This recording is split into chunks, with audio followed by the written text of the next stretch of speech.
నీజిల్ స్ప్రేని ఉపయోగించడం తెలుసుకుందాం. నీజిల్ స్ప్రే ఉపయోగించడం తేలిక. ముక్కుని చక్కగా శుభ్రం చేయండి. స్ప్రే సీసాని పైకి కిందికి ఆడించి దాని మూత తీయండి. స్ప్రే సీసాని మీ మధ్య మరియు చూపుడు వేలు మధ్యలో పెట్టి కింద బొటను వేలు సహాయంతో పట్టుకోండి. ఇది ఉపయోగించడం మొదటిసారైనా లేదా ఉపయోగించి వారం పైన అయినా ఒక్కసారి పరీక్షించండి. మీ మొహాన్ని స్ప్రేకి దూరంగా పెట్టి కొంచెం ద్రవము బయటికి వచ్చే వరకు నొక్కండి. స్ప్రేని వాడటానికి ముక్కు ఒకవైపు రంధ్రాన్ని ఒక వేలుతో మూసేయండి.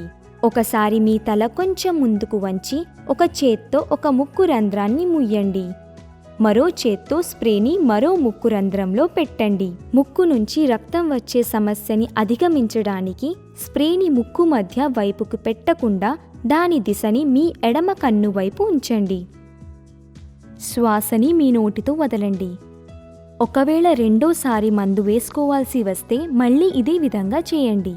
ముక్కు ఒక రంధ్రం మూసి మరో రంధ్రంలో స్ప్రే సీసాని పెట్టండి. శ్వాస పీలుస్తూ స్ప్రే సీసాని నొక్కండి. నోటితో శ్వాస వదలండి.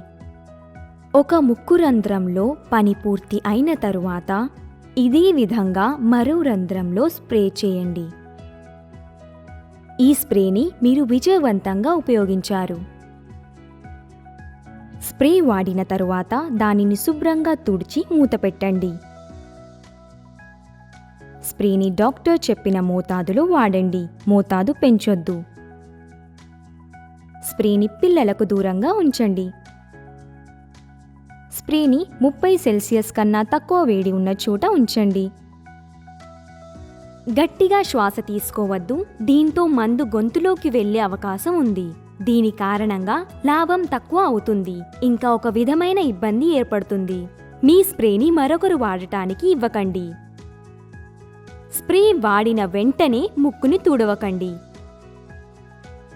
స్ప్రేని రిఫ్రిజిరేటర్ మరియు వెలుగులో పెట్టకండి. నేజల్ స్ప్రేని ఉపయోగించేటప్పుడు ముక్కు నుండి రక్తం వచ్చే సమస్యని అధిగమించటానికి స్ప్రేని ముక్కు మధ్య వైపుకు పెట్టకండి. ఆశిస్తున్నాము మీ ఆరోగ్యం తొందరగా కుదుటపడాలని.